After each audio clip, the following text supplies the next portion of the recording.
Salve galera do programa De Olho no Tour, episódio de número 91, começando com Marcelo Boscoli, com Marcelo Andrade, direto da praia de Ipanema, na zona sul do Rio de Janeiro, posto 10, um dia de lestada brava por aqui, hein? Mas a gente vai falar nesse episódio 91 da vitória do Ítalo, do ranking, a briga pelo título mundial. Vou começar com o Boscoli, Marcelo Boscoli, Ítalo Ferreira, terceira vitória dele no ano, oitava do Brasil em 10 etapas.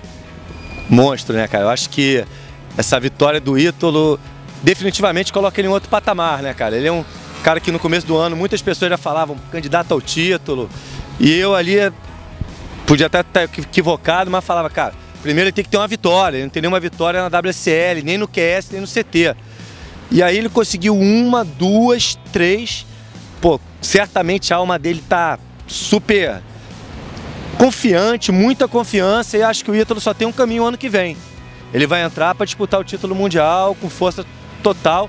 E eu achei bacana também dessa etapa que ele venceu as outras duas etapas, surfando de backside, que é como ele mais surfa na praia de origem dele, Bahia Formosa, esquerdas. E esse campeonato foi um campeonato que tinha algumas direitas também, tanto que o João do Ru optou por surfar principalmente as direitas, e ele foi só nas esquerdas, foi o melhor surfista do campeonato, junto com o Medina, na minha opinião, e ganhou. Ítalo Ferreira, super candidato ao título do ano que vem. Pois é, Marcelo Andrade, agora os finalistas aí se meteram na briga pelo título mundial. Agora ficou mais fácil para o Medina, né? O Medina está com a faca e o queijo na mão, na minha opinião. Muito difícil você imaginar que o Filipinho ou o Júlio cheguem numa final em Pipeline facilmente, muito difícil. O Júlio acho que chegou só uma vez e ganhou, o Filipinho nunca chegou. Então, se você olhar os convidados, a atmosfera, a maneira como o Medina surfa em Pipeline, eu acho que dificilmente esse título sai da mão dele. Se sair, realmente é porque o Júlio Wilson superou, ou o Filipinho se superou no mapa backdoor e conseguiram realmente merecer o título, porque, cara, conseguir virar isso agora eu acho bem complicado. E Marcelo, Matias, eu vi muita informação da grande imprensa falando assim: Medina, para vencer o título mundial, precisa chegar em segundo. Cara, para quem conhece do surf, não é isso. Ele, para não depender de nada, precisa chegar em segundo. Só que para os outros dois vencerem, tem que no mínimo chegar em segundo. E vou até fazer uma colocação em cima do que o Marcelo falou. Esse resultado que tanto o Toledo quanto o Julian precisam é um resultado que nunca aconteceu desde que os dois entraram no circuito. A única vez que o Julian Wilson conseguiu esse resultado que ele precisaria, o Medina foi segundo. Então, não seria campeão. Então, o resultado que o Toledo e o Julian necessitam para ser campeões em Pipeline, levar o título mundial, nunca aconteceu desde o ano que eles entraram no circuito mundial. Então, a chance do Medina é muito alta. Marcelo falou dos convidados. Eu, hoje em dia, acho que os convidados ali que vêm daquela triagem, os famosos especialistas, desde que começou a ter prioridade, bateria homem a homem, eles são muito bons, mas eles não ameaçam os melhores. Eles ameaçam mais a galera da rabeta do Tour. E não me assustam tanto. Agora, no caso do Toledo é um pouco diferente, porque o Julian e o Medina são monstros sagrados ali em Pipeline. Já no caso do Toledo, ele é um cara ainda buscando seu lugar ao sol, pode ser ameaçado sim diretamente por um convidado. Lembrando, Slater não tem pontos, pode atrapalhar muito essa disputa do título. E o John, que parece que não vai correr, também, caso corra, vai estar lá atrás e pode enfrentar os primeiros. Então essa disputa está aberta, eu vejo ela aberta, principalmente por esses dois nomes aí, John e Slater. Bom, de pipe que eu lembro, vocês podem me ajudar, acho que atletas que ganharam lá sem fazer parte da elite foram o Jimmy O'Brien e o John Boy Gomes, né? Johnny Boy Gomes na final, a única final de convidados foi a final, ele e o Michael Hu fizeram a final, mas isso tem muito tempo. E, na verdade, o O'Brien foi o último aí que ganhou, mas é um lugar onde, hoje em dia, a gente vê prevalecendo, sem dúvida nenhuma, Medina, John e um pouco do Julian também. Marcelo Andrade, eu estava até falando que os dois atrapalharam, né, os dois finalistas, porque o Johan Duru primeiro tirou o Filipinho, deu uma, sei lá, de chato para os brasileiros, depois tirou o Julian Wilson, a galera perdoou ele, e quando ele perdeu a final, a galera gostou ainda mais dele. Só que o Ítalo tirou o Medina, e o Medina estava com chance de levar o caneco já de melhor do mundo lá se vencesse o campeonato. O João Duru aproveitou, principalmente, o erro do Filipinho de ter tentado um aéreo no momento que, na minha opinião, se ele desse uma batida e qualquer outra manobra ali, ele tiraria um pouco mais e venceria a bateria. Acho que o Felipe, como o Marcelo falou no programa passado, estava muito bem na França, perdeu para um Ryan Kennedy inspirado e chegou em Portugal, não cometeu assim, pequenos erros como na França, que foi um erro de prioridade, que eu nem diria que foi um grande erro, porque a maioria dos grandes surfistas fazem, mas cometeu erros graves. Primeiro, deixou o João Duru pegar as ondas, depois, quando teve a oportunidade, ele até virou, mas não aproveitou como deveria ter aproveitado a onda, principalmente esse 5,43. Então, mostrou que o Felipe, nesse final, precisa ainda um pouco mais de amadurecimento para uma disputa tão forte como foi esse final de ano, né? Até porque França e Portugal são dois lugares que ele deveria, pelo menos, passar o terceiro round, né? Então ele, se não for campeão esse ano, está muito difícil para ele, ele tem que repensar o ano que vem, talvez arriscar menos, talvez fazer o surf que o Medina fez. O Medina agora está um pouco mais competindo dentro do que está acontecendo na bateria, amadureceu, e por isso que eu acho que ele vai ser o campeão mundial. Bom, Marcelo Boscoli, o Andrade falou agora do Medina, né? O Medina, cara, ano passado ele venceu as duas etapas, França e Portugal. Nesse ano ele fez semifinal nas duas, pegou o Ryan Kelly, né, que foi finalista em Portugal, e todo mundo ficou naquela, o cara tá em grande forma, mas o Medina atropelou, chegou nas semifinais. O que você pode falar da participação dele no evento como um todo e de quem também te chamou a atenção? Quer falar um pouquinho também da bateria do Felipe, que o Marcelo falou. Eu acho que foi uma bateria, eu vi a primeira onda já do Toledo, parecia que ele estava estranhando, que era uma prancha que ele não conhecia muito bem, não estava no pé, que ele estava conhecendo, ele adiantou um pouquinho, não foi para a finalização, saiu da onda. Foi uma bateria que ele fugiu das características dele, ele surfou muito poucas ondas, principalmente no começo da bateria. Mas eu acho que principalmente, a gente falar depois é fácil, mas foi uma bateria que eu acho que ele perdeu por ser, ele foi puro Felipe Toledo. Aquela onda que o Marcelo mencionou, que ele foi pro aéreo, agora que já passou, a gente vê, cara, foi na hora errada, caiu, perdeu a onda. Mas ele fez o que ele costuma fazer, ele é um cara que ele arrisca, ele não tem medo, e dessa vez deu errado. E ele acerta muito mais do que erra. Acerta muito mais do que erra. Talvez a hora da manobra tenha sido errada, enfim, agora a gente sabe, deu errado, ele errou. Mas pra mim ele foi o puro Toledo ali, um cara destemido, que vai pro tudo ou nada, muitas vezes sem precisar de tanto. E um detalhe, Marcelo, que eu também andei observando é o seguinte: tanto para o Ryan Kelly quanto para o John Duru, como o Marcelo bem colocou, eram dois surfistas iluminados. Mas as duas baterias, ele perdeu por 3-2. Ou seja, 3 juízes, de forma individual, deram a vitória para o adversário. E tanto na França quanto em Portugal, 2 ainda deram a vitória para o Toledo. Então foi também no detalhe, foi muito no detalhe também.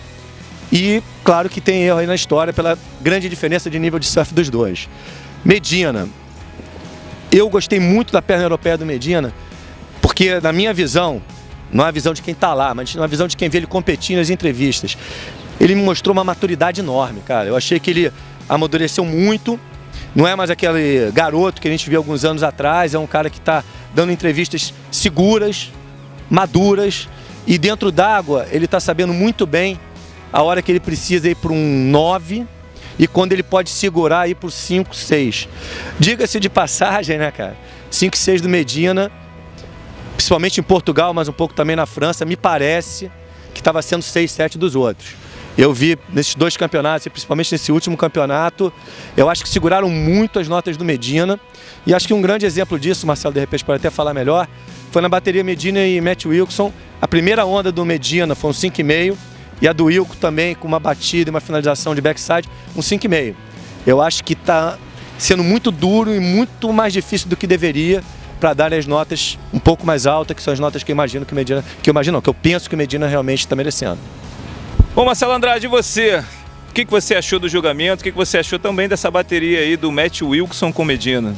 Cara, eu achei o julgamento melhor do que o da França, mas realmente o Medina com notas achatadas desde que começou o campeonato.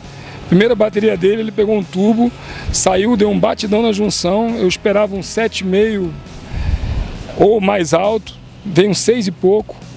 Depois ele pegou outro tubo, enfim, sempre estava vendo o Medina tirar meio a 1 ponto a menos do que eu imaginava, né?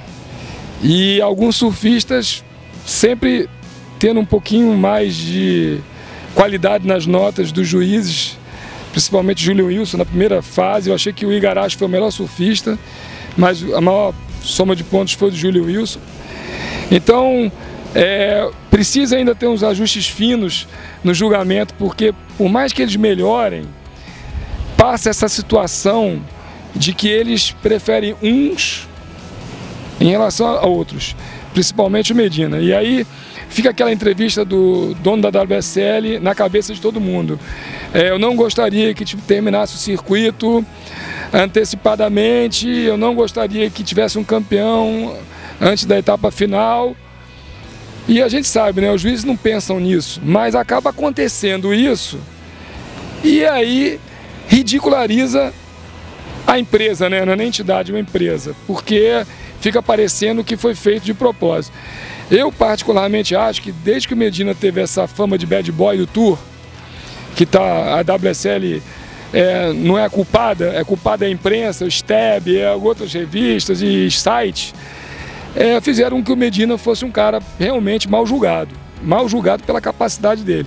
Agora, ele, como o Marcelo falou, está maduro, está passando por cima de tudo isso, está atropelando e vai ser o campeão mundial, na minha opinião. Dificilmente ele não vai ser, a não ser que realmente, na última etapa, fique escancarado o que a gente está falando. Agora, fala. Não, Bosco, eu quero saber sua opinião sobre aquele round 4. 3 baterias no dia, parou na do Julian Wilson, que era a quarta, e rolou no dia seguinte só essa bateria. Marcelo, você falou lá da vontade do dono da WSL. Eu acho que é legítimo você ter um negócio, você ter um business, você quer que a emoção vá até o último minuto.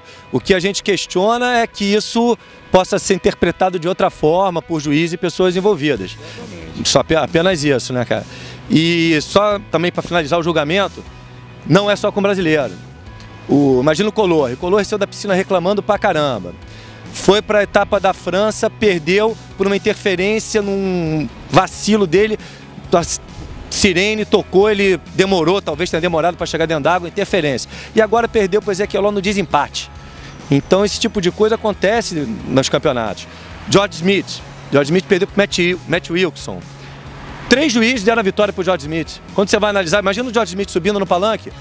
Juiz, por que eu perdi? Aí o juiz fala, não, você ganhou na minha. Aí 3 falam que ele ganhou na papeleta dele, mas no resultado final perdeu. Então esse tipo de coisa acontece com brasileiro, acontece com estrangeiro, infelizmente. E não me agrada muito ver os Red Judge segurando muito as notas, no máximo 1 ponto, 1,5 ponto de diferença.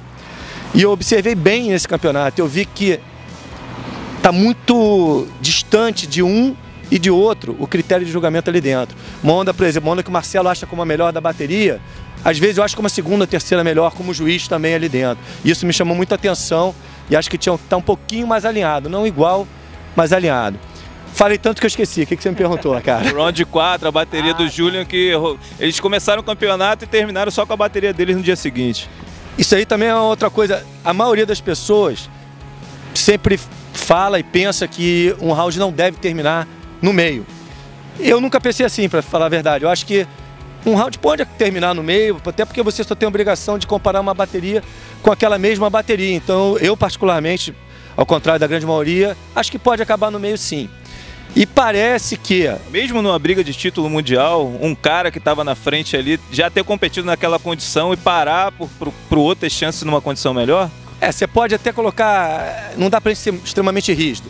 Tá um mar liso, de repente entra uma ventaninha, um sudoeste, muda as condições. Então é óbvio que quando tem 2 surfistas disputando um título mundial, vai ter uma preocupação em tentar manter no mesmo dia, até para que não tenha um cansaço maior em outros dias. Mas o que aconteceu ali, segundo o Renato Rickel, que é o cara que acompanha o tour e manda ali dentro, ele falou que ia correr apenas as 2 primeiras baterias, segundo o Marcelo Andrade, até falou que viu no programa de televisão, e que a terceira bateria, no caso a bateria do Medina, quis ir para a água também. A terceira bateria, que era do Igarashi, do Carmichael, preferiu continuar mesmo naquele mar. A do Medina era a segunda e era uma previsão de ter a primeira e a segunda. E aí a terceira quis cair e a quarta nenhum dos 3 quis cair. Então já havia essa previsão. Mas pelo que o Marcelo está falando, de qualquer forma, Medina iria cair num dia e o Julian no outro. É difícil, talvez até tenha chegado no Medina anteriormente, Eu acho que chega e fala, vocês preferem competir hoje? Vamos fechar assim, vocês preferem competir hoje? Acho que o normal, a gente não sabe, mas na maior parte das vezes o atleta tem uma influência também nessa decisão. E a gente do Brasil já falou logo de imediato, cara, estão prejudicando Medina. Eu já li matérias australianas, de revistas de sites australianos, falando o contrário. Pô, o Julian estava o dia inteiro olhando aquele mar, ele já conhecia aquele mar, estava preparado para cair naquele mar, vai cair num outro dia com uma primeira bateria do dia, sem ter tempo de observar o mar, sem ter tempo de ver o critério de julgamento, e mais, com possibilidade de cair um número maior de vezes que o Medina no dia da final. Então acho até que esse foi um dos motivos que botaram só aquela bateria para que o Julian não surfasse o maior número de vezes naquele dia, que poderia ser o último dia do campeonato. Eu acho que, cara, são condições, acho que não foi nada direcionado e acho que esse tipo de coisa acontece. Sabe o que eu acho, Portugal? Acho o seguinte, Portugal, eu falei ano passado, os portugueses, me desculpe, ficaram irritadíssimos comigo, que eu falei que é uma onda 8 ou 80. Cara, ficou claro por algumas chamadas nesse campeonato que Portugal tem que ter um palanque alternativo, tem que ter um plano B, como foi feito em Saquarema, porque, cara, não dá. A França mesmo teve o plano B, o cara tirou, levou para outra vala. Esses campeonatos têm uma janela de espera grande. Não é possível que as chamadas do Travis Log, me desculpe, Travis Log, você é horroroso, igual o KP, me desculpe, que tenha feito algumas chamadas como foram feitas nesse campeonato. Aí o cara fala, não, mas a previsão, mas a previsão. No dia que o Júlio Wilson correu, só aquela bateria foi melhor que o dia final. Então, tá tendo algum erro aí, não é possível, não pode chegar. Eu acho assim, tá bom o campeonato? Corre. Ah, não tá? Para. Vai fazendo assim agora não. Tá uma merda? Corre. Continua correndo. Pô, procura um plano B alternativo. Circuito Mundial já tá gastando horrores. Primeiro dia não tive vontade nenhuma de ver o campeonato. Foi um negócio assim, dantesco, horroroso. Uma onda, parecia o Ipanema aqui, que a gente está de leste, horrível. Mas a culpa não é de Portugal. Os portugueses fazem um trabalho bem feito, gastam dinheiro, investem nesse campeonato, querem o melhor de divulgação, porque é uma coisa turística, surf lá é encarado como turismo. Então, pelo amor de Deus, tem que ter um pouquinho de planejamento para essa etapa, para não ficar esse negócio de show de horror. Teve uma bateria só, essas chamadas malucas, fica esse negócio, enfim. Ninguém fala que eu reclamo muito, mas eu estou falando a coisa que eu acho correta, melhor para o esporte. Não dá. Travis Log, fora. Cara, só para lembrar que teve um ano que aconteceu no Pico do Fabril, que foi uma esquerda divertidaça, que eu fiquei amarradão de ter assistido os caras lá. Mas era outro vento. O problema é que ali, aquela península ali, você não tem tantas opções quando o vento está de um lado. Quando o vento muda, aí sim surgem outras opções. Portugal tem altas ondas, pelo amor de Deus. É um lugar que tem altas ondas, aí insiste, um palanque só, pô. Vem de uma imagem, sei lá, negativa, né, de um lugar que realmente, como o Marcelo Andrade falou, pô, a onda não falta. Eu achei que essa etapa, por que vinha sendo Portugal, até que foi uma etapa que deu onda. Conseguiram fazer logo, deu onda. Lembrando que o mais importante não é como o mar está na hora, é como o mar vai ficar. Então, para o cara que está trabalhando ali na organização, ele pode fazer uma chamada no mar muito ruim, e se no dia seguinte, nos outros dias, tiver pior ainda, ele acertou. Provavelmente, pelo que o mapa parecia, pelo que o mapa apontava, os próximos dias não seriam melhores do que aquele dia. Mas, como o Marcelo colocou muito bem, talvez a gente tenha tido momentos melhores nos dias anteriores. Aí sim é o erro. E eu me lembro que no último programa, eu falei do Kinampela. Falei, pô, Kinampela vai ter muito trabalho lá. E ele não foi. Acho que ele chegou, ó, tô fora dessa roubada, manda o meu substituto. E como o Marcelo colocou, o Travis Log ficou ali numa roubada. E quem mais reclamou, que eu tenha visto, acabou que foi o Julian Wilson. Céu d'água reclamando bastante da chamada, segundo ele, equivocada. E é o que acontece, cara. O trabalho dos caras é um trabalho ingrato. Bom, então é isso. A gente sai de Portugal, na verdade de Ipanema, né? E vai pro Havaí, para a última etapa do circuito da Elite, né? O Pipe Masters, uma etapa que todo mundo aguarda aí ansiosamente durante todo o ano. E dessa vez ainda mais com Medina com uma das mãos na taça. Dá para falar isso, né? As duas? Então valeu, o evento começa só em dezembro. Estamos em outubro, mas a gente vai se reunir novamente, vamos estar juntos para falar mais sobre essa etapa, sobre essa disputa do título mundial, atletas que estão brigando para não cair. Então é isso, galera. Gostaram do episódio? Faz o que, Marcelo Boscoli? Manda aquele like lá e não deixa de se inscrever no canal, clica no sininho e acompanha a gente aí. E pega leve nos comentários, é isso? Pô, pega leve. Até que estão pegando leve, tá tranquilo. Então é isso, galera. Valeu. A gente aguarda a participação de vocês lá. É muito maneiro trocar uma ideia lá pelo YouTube, nos comentários. Até a próxima.